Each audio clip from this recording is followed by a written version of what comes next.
Turning to Israel, despite hundreds of thousands of people engaged in mass protest across the country and in Jerusalem specifically, Israeli Prime Minister Benjamin Netanyahu successfully passed an overhaul of the country's Supreme Court yesterday. NBC News foreign correspondent Raf Sanchez has the latest. The streets of Israel erupting into chaos. Protesters blocking major roads, chaining themselves together in front of the country's parliament.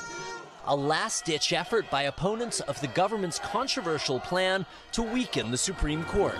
But it wasn't enough. Israeli police are using water cannons to try to clear the roads.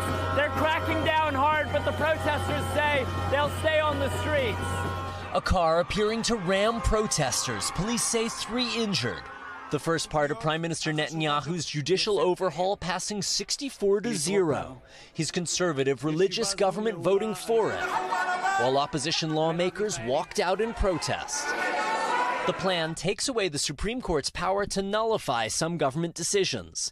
Netanyahu allies say liberal judges had been incorrectly overturning actions of the conservative majority. Netanyahu saying fulfilling the will of the voters is not the end of democracy, it's the essence of democracy.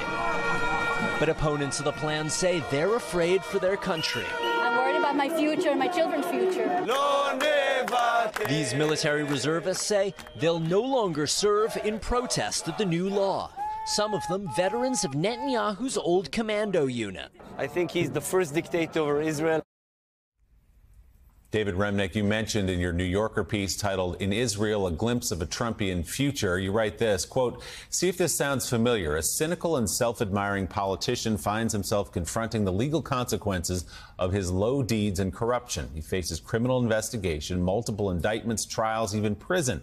To defend himself from the potential consequences of his acts, he does not really hire lawyers. He tries to stay in power.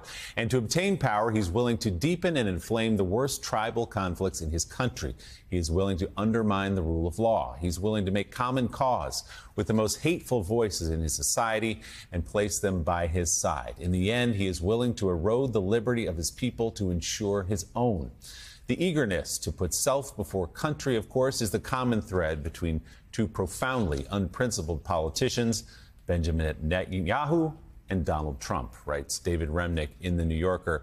So, David, if you could speak to just how extraordinary this moment in Israel is and why it is and what it means for the future of the country. And I think you lay out well the parallel between these two leaders.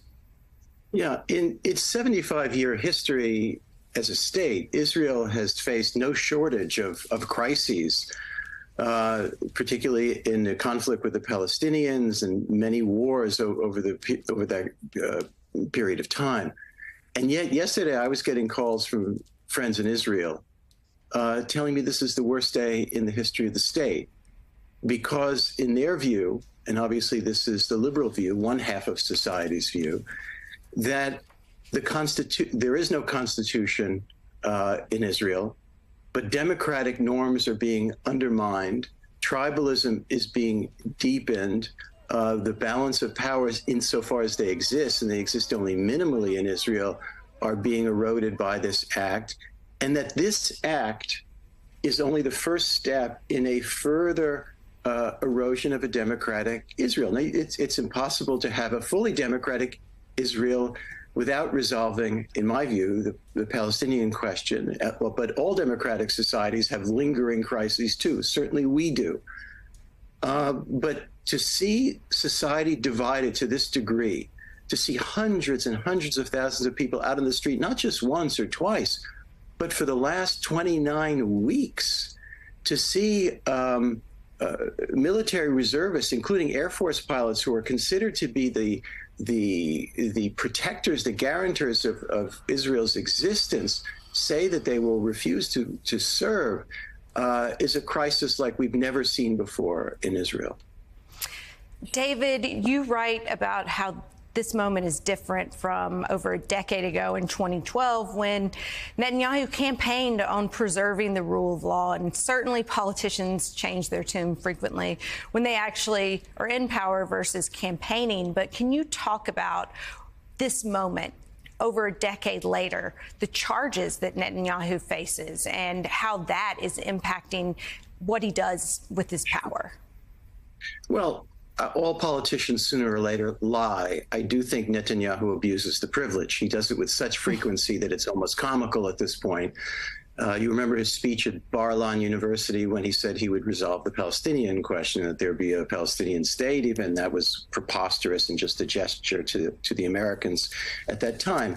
In 2012, he came out in front of the country and gave a very important address and said he would reject any notion of undermining the authority of the Supreme Court or the court system itself. And now here he is.